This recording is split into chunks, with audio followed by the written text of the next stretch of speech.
Here's a day in the life of someone from Sydney. I start the day by waking up, putting on my North Face puffer jacket and complaining to my 32 housemates about how I never used all my Dine and Discover vouchers. I head to work looking for a spot to park and curse at driveways that look like parking spaces. I start my menial job and stay motivated by thinking of the bottomless brunch I'll have this weekend. I blow off steam after work by going to the club, but then I remember there is no nightlife in Sydney and head straight home.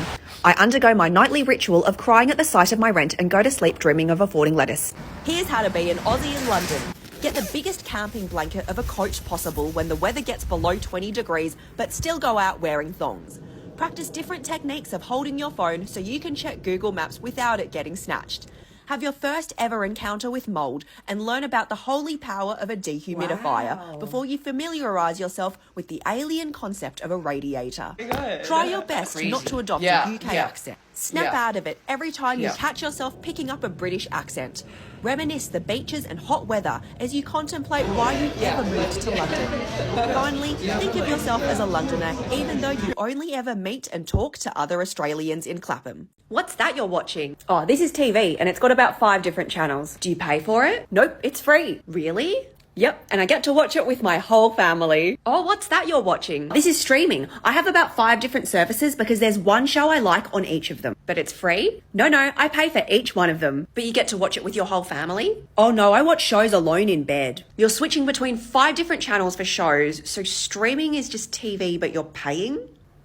Yep. Do you know that episode of Friends where Joey gets nominated for an acting award and the other friends practice their gracious losing face with him? Ever since I have seen that episode, I have wanted to do a gracious losing face, and I finally get the chance because I have been nominated for a Logie for Taskmaster Australia. You can vote for me. The link is in my bio. Okay, so I've got a bunch of different ones that I've practiced for you. Here they are. This one's I am genuinely so gracious and I am so happy, and I know a camera's on me right now, so I have to smile. This one's I'm sad I just lost, but I have to pretend to be happy for the person that's just won, so I'm being really gracious right now, but the tears are still seeping through. This one's how dare they didn't choose me to win. I am currently plotting my revenge and writing a ransom note to whoever decides all of this. But also, how cool would it be if I won and I got to do my gracious winning face? You can help me do that by voting most popular new talent and selecting me on the Logie's website. The link is in my bio. Your choice of supermarkets in the UK says everything about you. If you shop at Lidl, you love chaos. Rush hour on the tube means nothing to you because you're used to hostile crowds. You might not leave in one piece, but it was worth it for the jam donut from the bakery. If you shop at Sainsbury's, you treat yourself just a little bit, maybe with a goo pot every once in a while. You're a proud member of the Nectar Club and you look down on anyone who shops at Tesco, even though they're basically the same thing. If you shop at Marks and Spencer's, what are you, an aristocrat? Your friends make fun of you for your overly refined palate, but they'll never understand the joys of Colin the Caterpillar and Percy Pigs. How am I going to get to work today? Well, I can't function in the rain. Bus, quick, replace me! Well, the roads are flooded. You should drive instead. You just said the roads were flooded. I'm not going in there. Yucky. Is there any way to get to work? Yes, there is.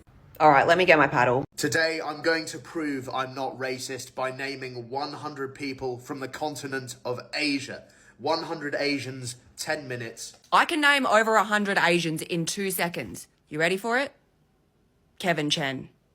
That's it. That's over 100 Asians. Like, just go into your Facebook search. There's going to be more people that pop up than the population of your entire continent. It's so easy. As an Australian, I thoroughly enjoyed seeing Olympic breakdancing. For the longest time, we've been known as this hyper-athletic country. We're always winning the medals. We're always out on top. We needed to be humbled. Thank you to this person for showing that we're not very cool people. We don't have any groove, but we love having fun. Don't tell me you didn't try doing this at home. Here are things in Australia that give me the ick. Anyone who only puts 1 spoon of Milo in their Milo. That's undrinkable. Anyone who didn't think Shannon Noll was robbed during Australian Idol. What About Me is such a banger. Not joining in when the Nutbush comes on. Where is the joy in your life? Anyone who orders their regular coffee from Starbucks. Where is your taste? And dogging your mate at a party. Rude. Here's what your office job says about you. If you do law, you think of switching to a more fulfilling job, but you can't because you love telling people you do law. Really, you mostly do glorified paperwork and data entry. If you do project management, you're really good at throwing meetings into calendars to make you look important. And you're horrible with details, so you forget minor things like the well-being of everyone on your project. If you're a personal assistant, dog shit gets treated better than you. You put up with everyone's whiny BS and your patience is as strong as your coffee's. Very strong. If I want my toast to fit into the toaster, I should just turn the bread.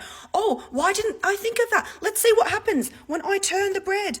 Oh, what's that? Everywhere else in the world has square bread that fits into toasters. This is abnormal. UK, are you okay? Hey Tiff, I'm leaving for China today. Tiffany?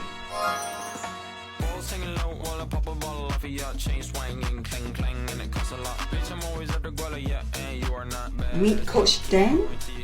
More like Coach Dan. Stupid Dan in his tight t-shirt. Hi, what? Sorry, right now we need to focus on you meeting my mum. But don't worry, my mum is super chill. Your job. Explain it. So I'm in crypto. I invest in money. Well, technically it's not money, but it will be. So you have no job. No, I have to read a lot of tweets.